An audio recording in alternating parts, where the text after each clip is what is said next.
வாக்குண்டாம் நல்ல மனமுண்டாம் மாமலராள் நோக்குண்டாம் மேனி நுடங்காது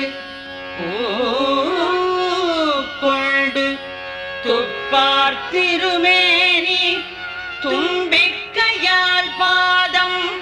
தப்பாமல் சார்வார் தமக்கு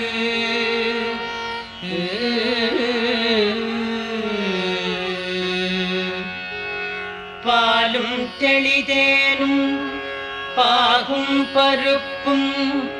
இவை நாளும் கலந்து உனக்கு நான் தருவேன் கோலம் செய் துங்க கரிமுகத்து தூமணியே நீ